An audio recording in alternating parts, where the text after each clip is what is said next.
In our tradition, we know that there is a concept of barakah, of blessing, and that during certain times and certain places, that barakah is increased. And we see that during Ramadan.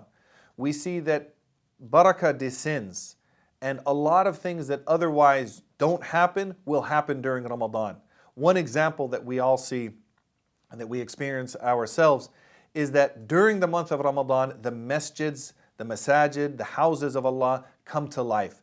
People who may not otherwise be going to the masjid come out to the masjid in large numbers. And so the masajid come to life. And this is one of the blessings of Ramadan. It's sad to see that at the end, the masjids go back to being not as filled as they were during Ramadan.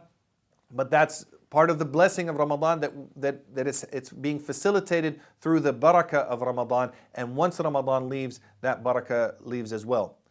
But one of the practices that we see in the tradition of the Prophet Muhammad ﷺ to increase that connection to the masjids is the sunnah and the tradition of Itikaaf, spending time in the masjid.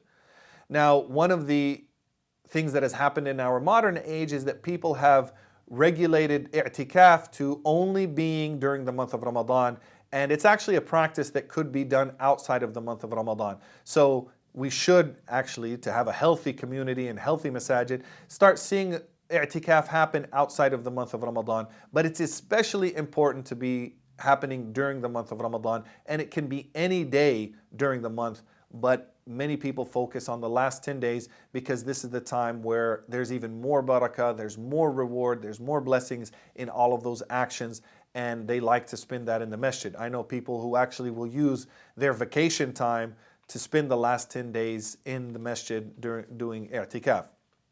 Now, whether or not somebody does that in their own personal life, they have to look at a lot of factors. It's not something that everybody can do.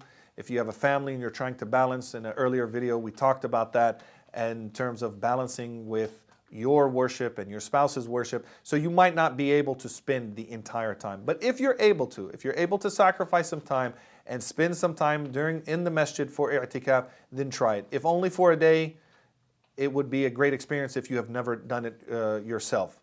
Now, i'tikaf can be done by both men and women, and one of the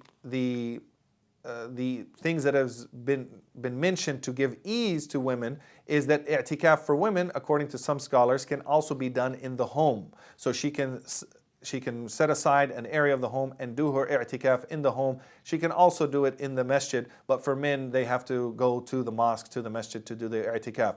Now, in terms of the specific rulings of how i'tikaf is done, I refer you to the books of fiqh and to the teachers that you're studying fiqh with to understand the rules of i'tikaf. It's not very complicated, but it's important to know the specific way of how we do i'tikaf, where we do i'tikaf, what invalidates i'tikaf, what are the conditions of i'tikaf, what are the pillars that must be performed so that your i'tikaf and your seclusion in the masjid is sound. Once you're in that time, once you're in that place, it's very important to remember that this seclusion in the masjid, or for the women if they're doing it in the home or in the masjid, that this secluded time is really for spiritual exercise. And this is a very important point. The spiritual exercise it doesn't mean that we spend our time just sleeping in the masjid or chatting in the masjid, or even, according to some scholars, studying the faith. Studying the faith should be done in other times and other places, but when we are in our seclusion, when we're in the i'tikaf, it's for spiritual exercise. Riyada nafsiyya. You're really looking at your character. You're looking at your soul. You're seeing, what do I need to increase to make myself a better person? How can I really interact better with other people? How can I perform my worship better? Do a lot of self-accounting, a lot of muhasaba. That's what we should be doing in the seclusion. If you're not in the masjid, you can still go through that process at home, and we should be doing that on a daily basis, the muhasaba process and self-accounting and taking ourselves to account. But it's very beneficial to have it done in the masjid during the last 10 days and in the complete form of the i'tikaf. Assalamu alaikum wa rahmatullah.